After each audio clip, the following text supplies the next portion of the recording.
Hello guys and welcome back to the channel. Even to this day, I get multiple messages a week of people who are considering making the move to Dubai to become a real estate agent. So in early January, I made the same move to Dubai to pursue the same career, and it is well documented on this channel. Now, top performing agents in Dubai can make a shed load of cash. So long story short, I'm now back at home in Liverpool. And I didn't make it as a real estate agent in Dubai, but instead of answering individually the hundreds of messages I now have from people who are considering making the move to Dubai, I just think from now on I'm going to send them the link to this video and answer their questions here. Right, we've got a gym session.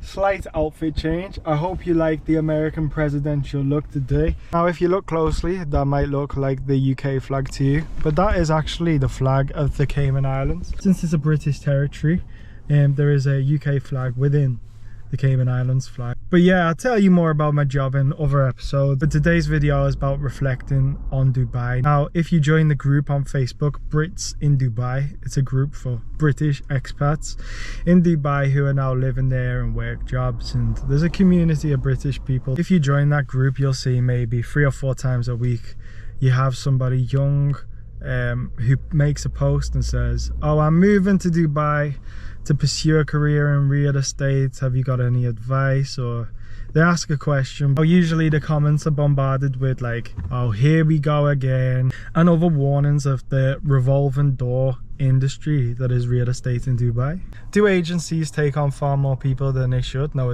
knowing it's risk-free. By the way, real estate agents in Dubai are paid 100% commission. So do agencies take advantage of that, knowing that, hey, if they don't make no money, it makes no difference to us? Or is that an excuse that agents who don't quite make it in Dubai make in order to shift the blame from themselves? Are they just making an excuse, or is the market saturated with too many agents? I'd say probably, if I'm gonna be honest with myself, first and foremost, it's somewhere in the middle of the two.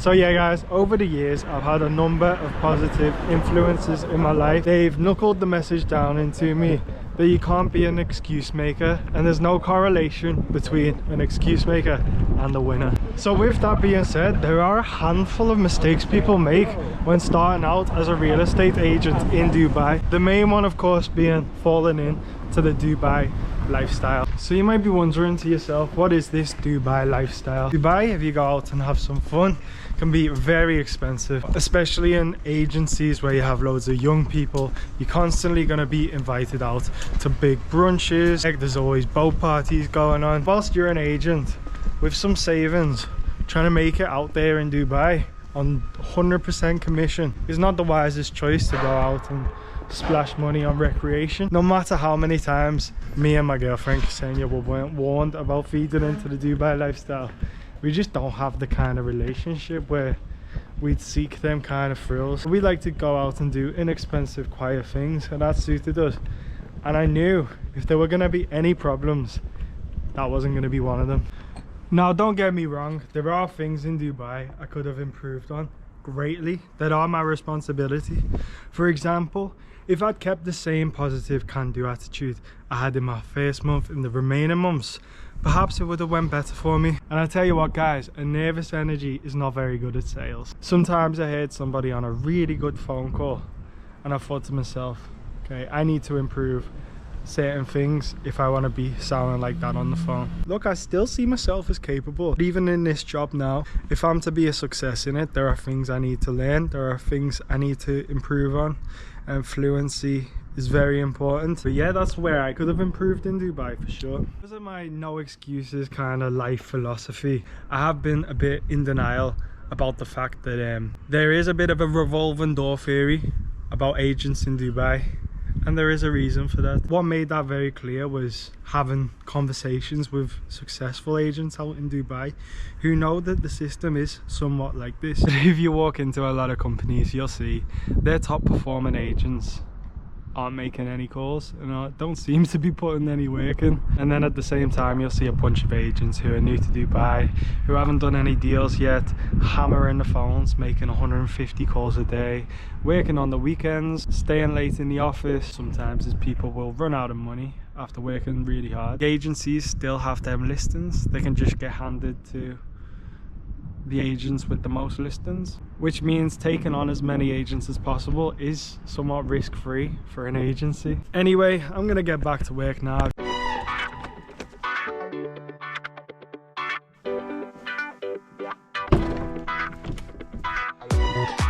Whoa.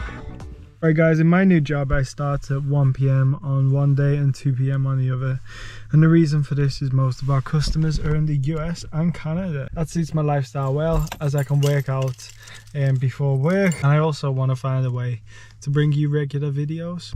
So in the end, in Dubai, what me and my girlfriend did is we sat down and we made a list of the pros and the cons of staying for the extra month. Despite some of the negative things people might say about the UK, which do have some merit to, me and Ksenia live much a better life out here. Dubai is pretty cool. If you haven't visited, you won't realize it's not quite what people make it out to be. The glitz and glamour of Dubai felt very superficial to Ksenia, my girlfriend. She never demanded me take her to fancy restaurants.